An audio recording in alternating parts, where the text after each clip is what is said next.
ռազմարդյունաբերության ոլորտի կատարողականը կարծես թե 0 է եղել այս տարվա 9 ամիսներին, ինչը շատ մտահոգիչ է, անկախ այն հանգամանքից, թե ինչ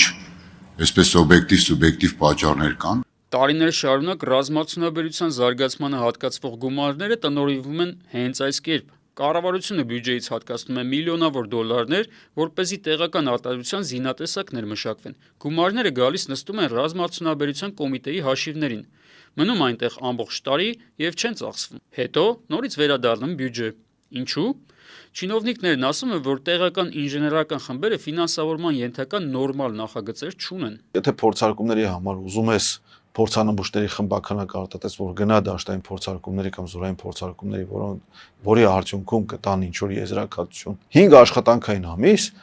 պետք է սպասես, մինչև տարատեսակ պետական մարմինները իրենց սահմանված գործառույթները կանեն կվերջացնեն։ 5 ամիսը հսկայական ժամանակ է։ 5 ամսում կարող է պատվիրատուի մոտ հետաքրքրություն կորի։ Պատկերացնենք, որ դուք ռազմարդյունաբերության մասնագետ եք, ինժեներների թիմ եք հավաքել եւ ներկայացրել նախագիծ ռազմարդյունաբերության կոմիտեին, ֆինանսավորում ստանալու եւ փորձարարական մոդել մշակելու համար։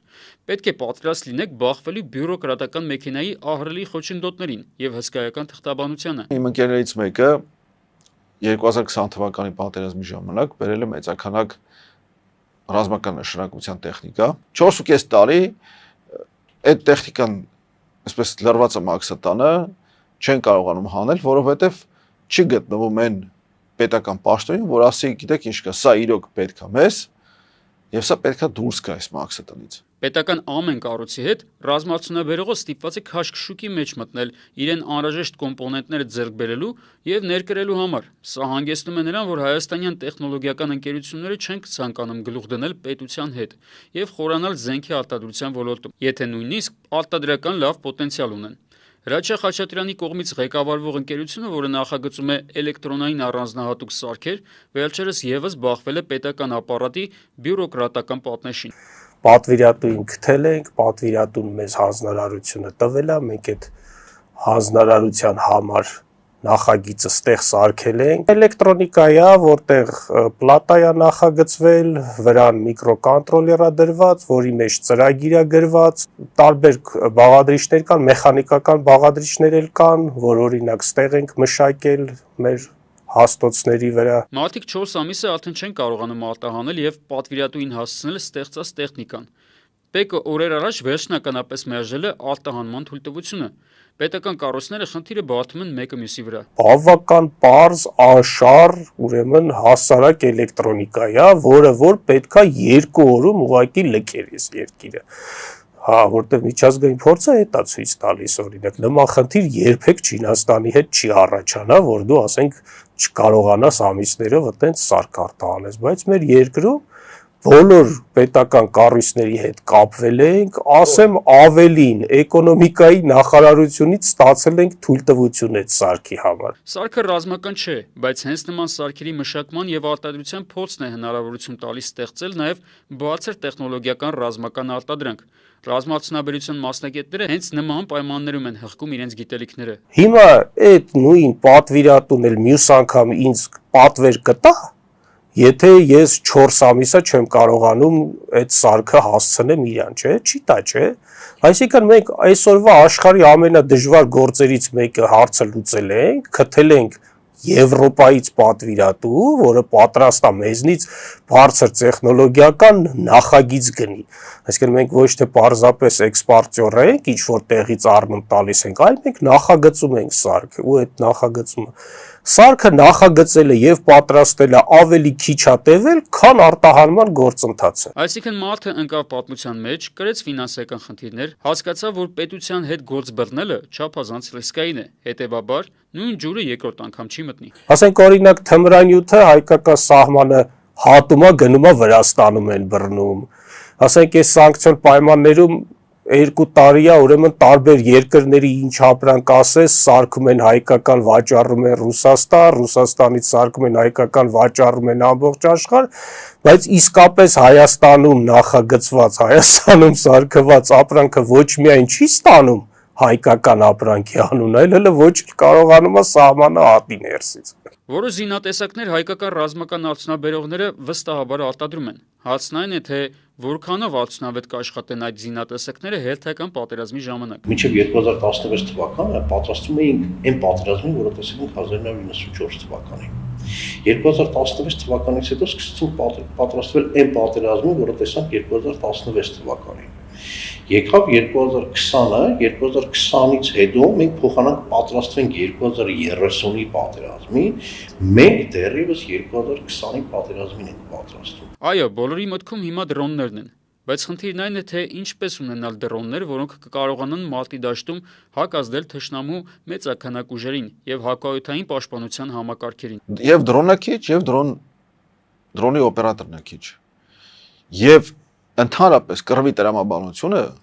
չի ենթադրում massայական մեր կողմից ձևավորված կռվի տրամաբանությունը չի ենթադրում դրոնների massայական կիրառում։ Հիմա ռեսուրսի ես չեմ ուզում օգտագործել անիմաստ բառը, բայց ոչ նպատակային ծախսում է դերում։ Ռուս-ուկրաինական պատերազմը ցույց տվեց, որ մարտի դաշտում կարող են բավականին օգտակար լինել շատ ավելի մատչելի, բայց մեծաքանակ անօդաչուները։ Կոպիտ ասած, քթի ծակի եւ ֆայմի արկայության դեպքում կարելի է փոխել պատերազմի ընթացքը։ Այն խաղալիքները, որ առաջ խաղալիք էին թվում, այսօր լուրջ դերակատարում են ունենում արդեն ռազմաճակատում։ Իրենք game changer են արդեն։ Խաղի կանոնները փոխել են։ Մենք այդ փոխված խաղի կանոնների հետևից մեր բանակում դեռ չենք հասել։ Բայց ամենակարևոր խնդիրը պատվերի բացակայությունն է։ Այսինքն պետությունը չունի ռազմավարություն, որի շրջանակում ինժեներներին եւ ընկերություններին իջեցնում է պատվերներ։ Ինժեներներն ու ընկերություններն են սեփական գաղափարներով գալիս կառավարության դուռը։ Որոշում ենք, որ մեր երկիրը զարգացնել է ոչ թե օդուժը, այլ հակաօդային պաշտպանության ուժերը։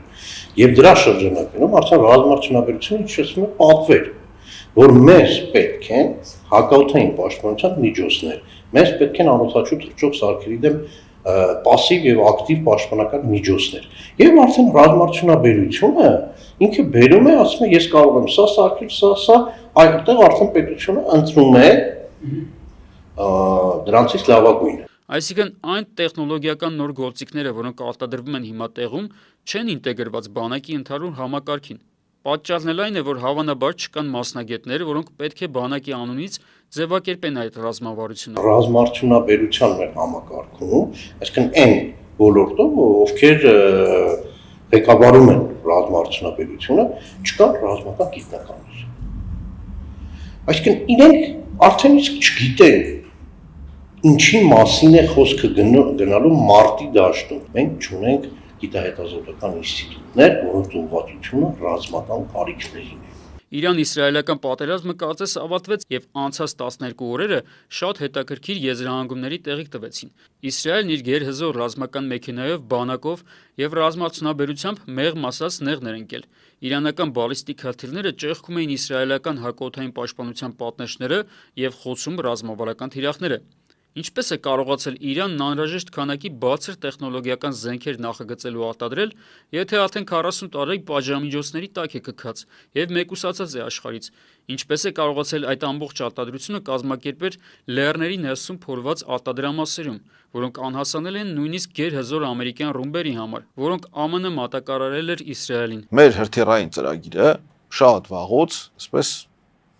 կաղում է, եթե չասենք բարկացչի մահվան մահճում, որովհետև եթե մինչև 98 թվականը ունեինք հրթիռների արտադրություն, ես ինքս դրանով զբաղվել եմ դեռ ուսանող ժամանակ, ապա այդ ժամանակվանից այս կողմ ինչ արել ենք հրթիռային ծրագրով, շատ փոքր բան ենք արել, շատ փոքր։ Չեմ ուզում մատննշեմ, բայց հրթիռային ծրագիր առանց զարգացած քիմիական արդյունաբերության հնարավոր չի։ Իսկ ռազմաարդյունաբերության ոլորտի ներկայացուցիչները գուցե նշեն, որ մենք չենք կարողանում ռազմական նշանակության կոմպոնենտներ գնել արտերկրից։ Մեր առաջ այդ դռները փակ են, բայց փակ են այդ դռները նաև Իրանի առաջ։ Մարդիկ հո կարողանում են շրջանցել արգելքները։ Մենք պետք է մի հազարատ ընկերություն ունենայինք ամենակիչը աշխարհի տարբեր երկրներում գործող, որ այնտեղ պետք է մեր համար գնումները անեին։ Ոչ միայն, որովհետև այնպես չի, որ այդ ամեն ինչը երկակի նշանակության կամ ռազմական կատեգորիայի միկրոսխեմաներով է արվում։ Մենք շատ հաճախ գնում ենք նաև նրան եւ էժանացնելու եւ մասսայականացնելու ճանապարհով, հա քաղաքացիական նշանակության ապրանքն ենք օգտագործում ռազմական տեխնիկայի մեջ կամ անօթաչուների կլինի, ռադարների կլինի եւ այլն եւ այլն։ Հա դրա համար պարտադիր չի ապրանքը լինի արգելանքի տակ, բայց այդ ապրանքի գնումը կազմակերպելու համար դու պետք է ունենաս այդ հնարավորությունները։ Ռազմածնաբերության աճի համար պետք է ընդամենը մեկ բան՝ քաղաքական կամք եւ նպատակ։ Օրինակ Հայաստանի սահմանները խախտած թշնամուն պատժելու նպատակ, պատերազմի գինը Թուրքիայի համար բարձրացնելու նպատակ։ Այս պահին դա վստահորեն չկա։ Ըստ այդմ էլ չկա ռազմածնաբերության զարգացման նպատակը։ Արմեն Աթալյան, Օրագիր Նյուզ։